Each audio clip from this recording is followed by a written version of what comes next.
We've never been to Adria before with the GT3s, and we've never done this before either, and that's race in the dark. It's 10:30 at night. The air temperature still 22 degrees, track temperature 33.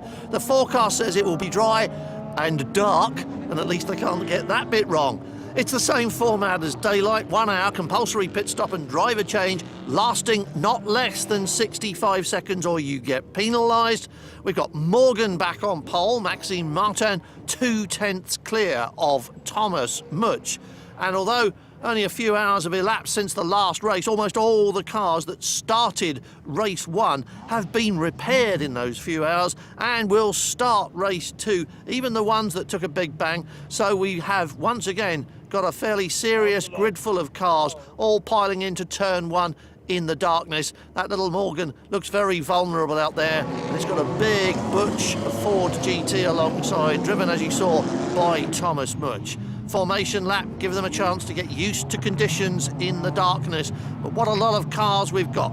Green car flag waving as the pace car pulls off. The Wiesmann GT into pit lane. The Morgan on the right of your picture is the man in control of the start now, and he's got to keep a steady speed as he brings the pack round onto the start-finish straight, looking up above the track at the red lights. They'll go green if the chief starter is happy that everything is in order. It's looking good, and they're looking terribly well behaved, and there's the green light, and away we go. We're on board in the cockpit of the number 4 car with Fred McAvici barrelling down the outside, and he's made up a couple of places, and indeed that Morgan's been monstered. Ferrari going wide, and it's the Thomas Much Ford in the lead.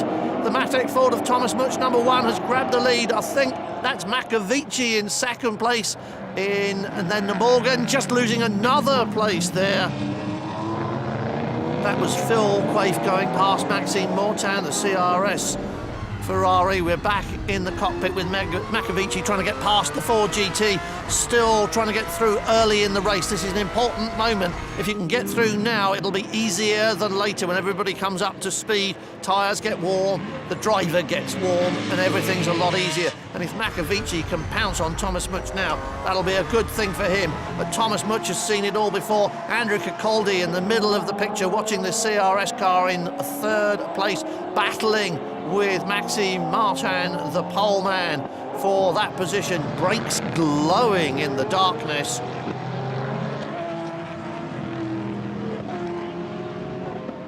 Being challenged by Maxime Martin.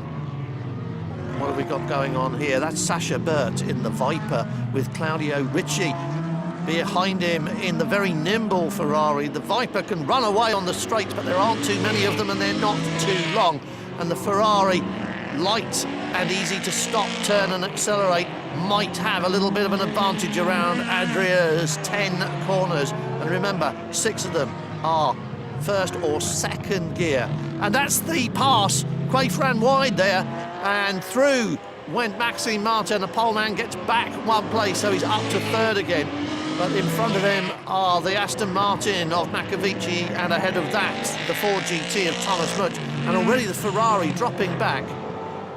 Morgan Pitwall, nail-biting time, and pits for Phil Quaife. That's the battery that they're fiddling with that isn't charging. That's what's happening to Phil Quaife. Oh, and that's what's happened to the number 29, the Fisher Ford GT. Oh, and that's where it happened. A touch with the Audi has flipped the bonnet on the Audi, sent the Ford into the gravel trap. Frank Kraling doesn't look as if he'll be back anytime soon, but it does look as if the Audi will be back. Christopher Haas, here's the race leader. No problems here for Thomas Much. Class act in this car, as we saw last year. Maxime Martin hands over to Gail Studio at the pit stops. It's got to last 65 seconds or you pay a penalty. We've seen that happen. It happened to this car in the first race. Much out, and the Brazilian Walter Salles getting in as Fred McAvici hands over the number 4 to Rodriguez. McAvici, the quicker driver by quite a measurable amount. Manuel Rodriguez isn't slow, and that is Frank Kraling's GT. And that's what happens when you get booted by an Audi. And what's going on here? That's the Callaway of Luca Morro, trying to get it back, pointing in the right direction and having a bit of a nightmare doing that. this way round, Luca, is away you go. And that is Pietro Zumel in the number 10. And that looks like that's parked there forever. And Bonifacio gets tapped by Christopher Haas. That's the second time that Haas has hit something up the back. Last time it took the bonnet off, this time the gaffer tape seems to be holding it on slightly better than the clips.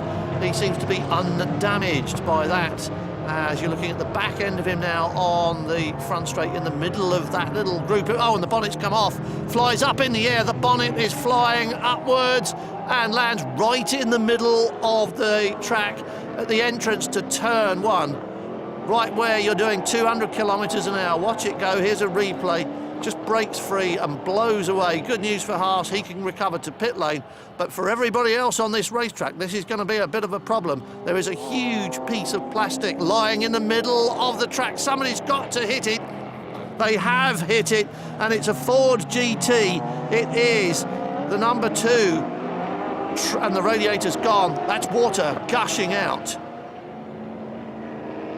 Watch again. Yes, it's trailing steam and water from the front end, and that is not going to please anybody behind, because slick tyres and water don't mix.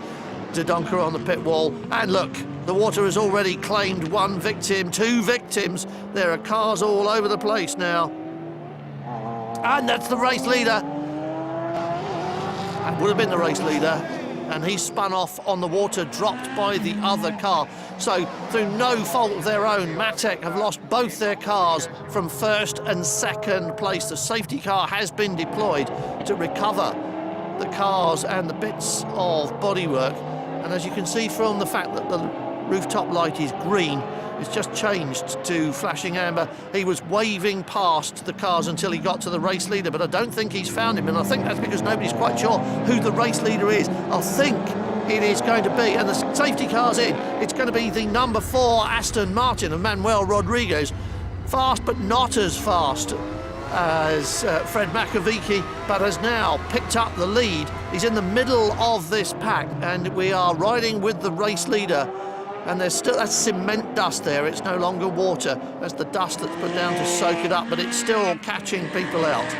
Martin Matska in the 33 Audi having a little spin there. And a little grassy moment for Rodriguez, being passed but not for position. He's in the middle of the pack. It's the Morgan behind him that could take the lead here. It's the Morgan in second place by what, a second or 2, but there's cars in between and there's not that far to go to the flag. Can that Morgan make it? I don't think so. Rodriguez has got an Audi safety cushion behind him. Gaël Lesoudier is doing his best to get past the Audi, but it doesn't matter. There's the checkered flag. And there is celebration on the wall for, well, the Hexis will be pleased, Morgan will be pleased, Matek Ford, of course, won't be. Lots of confusion in the dark, and no, Matek will be fuming at the way they lost a 1-2. Hexis, as we say, very much in celebration mode for this win.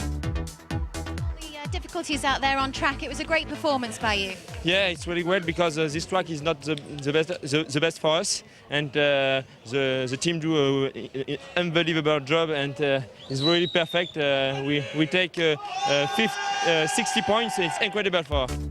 The leaderboard is still all about Hexis and Auto GT Racing, the Aston Martin drivers and the Morgan crews filling this first page, and the podium as well, with Gattuso and Palmer getting Ferrari's first podium of the year here in Italy.